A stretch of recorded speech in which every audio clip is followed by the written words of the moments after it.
Quiero aprovechar esta oportunidad para recordarles que seguimos apoyando el afán del pueblo venezolano para un futuro democrático, pacífico y próspero. Y el otro 90%, vale decir los otros 900 gramos, tiene que vendérselo al ELN también, pero al precio que el ELN le fije. El socialismo del siglo XXI se ahogó en whisky caro en el año 2000, cuando ellos conocieron el Chivas 18. Viernes 9 de noviembre. Aquí te presentamos las informaciones más destacadas de esta semana. Comenzamos.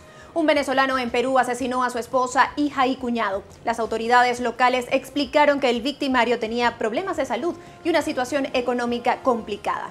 Con un cuchillo, Eric Hernández hirió mortalmente a su esposa Daimar Álvarez y a su hijo de 1 año. Su cuñado Daniel Fragosa, al ver el descontrol del sujeto, intentó detenerlos, convirtiéndose en la tercera víctima fatal. Y un exfuncionario de la Guardia Nacional murió en extrañas circunstancias en la sede del SEBIN, ubicado en el Helicoide. Como Modesto Díaz, fue identificado el preso fallecido y estaba detenido desde el pasado 25 de agosto. Y 3 guardias nacionales fueron asesinados este domingo por grupos armados presuntamente pertenecientes al Ejército de Liberación Nacional. Según la información publicada por el jurista del Foro Penal en Puerto Ayacucho, Olnar Ortiz, la Guardia Nacional de Venezuela habría aprehendido a algunos miembros del grupo guerrillero en la comunidad indígena Picatonal, lo que fue el detonante para que los sujetos asesinaran a los funcionarios en territorio venezolano. También con relación al Ejército de Liberación Nacional, el diputado Américo de Gracia sostuvo que el gobierno de Nicolás Maduro le compra oro venezolano a este grupo guerrillero. Veamos. Y el otro 90%, vale decir los otros 900 gramos, tiene que vendérselo al ELN también, pero al precio que el ELN le fije. O sea, es un combo completo.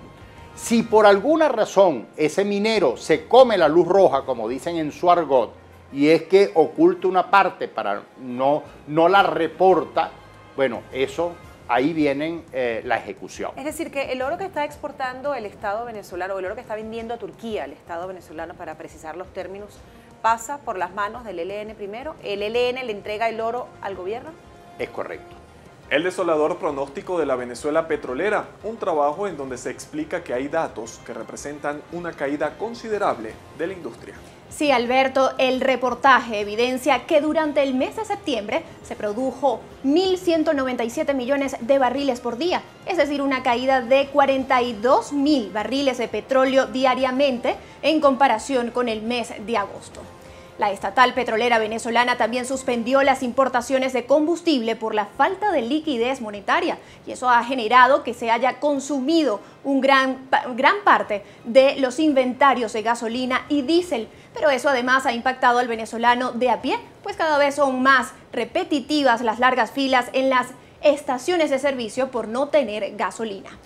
Los venezolanos cada vez son más pobres tanto en bolívares como en dólares. Es la afirmación del economista Luis Vicente León en su espacio en Benepress.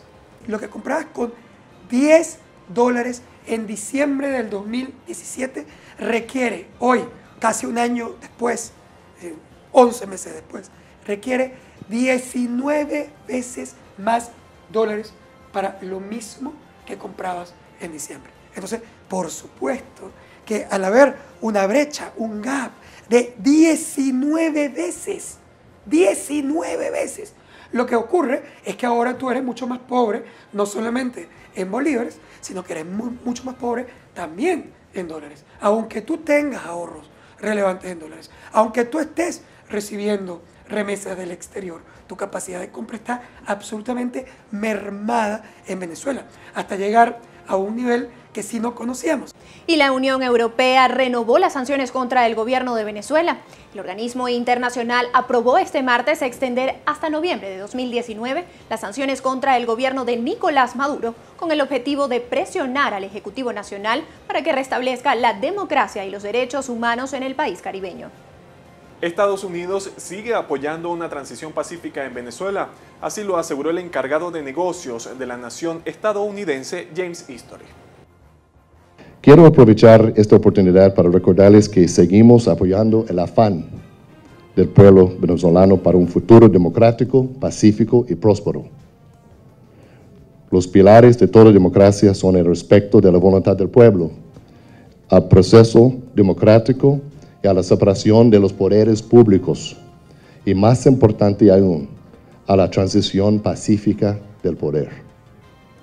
Las elecciones libres y justas que se celebran en los Estados Unidos no son el reflejo de una democracia perfecta, sino de una democracia saludable que busca constantemente fortalecer los pilares democráticos. Colapso en las sedes consulares tras la afluencia de ciudadanos solicitando trámites legales en Venezuela.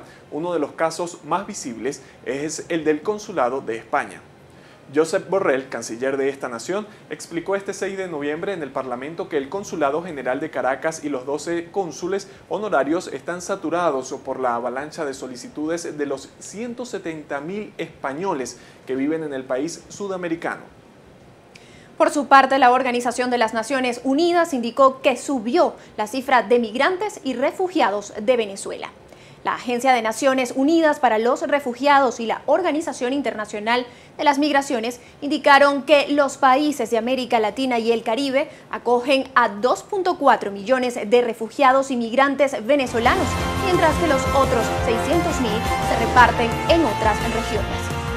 20 expresidentes solicitaron a los recién electos Andrés Manuel López Obrador de México y Jair Bolsonaro de Brasil evitar la presencia del jefe de Estado venezolano en los actos de investiduras. Los exmandatarios exhortaron tanto a López Obrador como a Bolsonaro ser consecuentes y mantener el cumplimiento de los compromisos adoptados sobre Venezuela. La enfermera de Hugo Rafael Chávez Frías argumentó que en Venezuela es objeto de persecución política, por lo que se niega a ser extraditada por las autoridades españolas. Claudia Patricia Díaz Guillén intentó convencer a los jueces de la Audiencia Nacional de España, alegando el acecho en su país. Sin embargo, estos deben decidir sobre su entrega a las autoridades venezolanas que la reclaman por presunto blanqueo de capitales. ¿Cómo comprender el socialismo del siglo XXI? La escritora Thais Peñalver destacó los rasgos del régimen que gobierna Venezuela durante un foro en la Universidad Simón Bolívar de Caracas. El socialismo del siglo XXI se ahogó en whisky caro en el año 2000, cuando ellos conocieron el Chivas 18 y el Bucanas 18. Y nos despedimos, no sin antes agradecer a nuestra seguidora de la semana, a la animadora y actriz Carolina Perpetuo. Recuerden que somos Venepres en todas nuestras plataformas digitales. Les acompañó Alberto Toro y Antonieta La Roca. Hasta la próxima.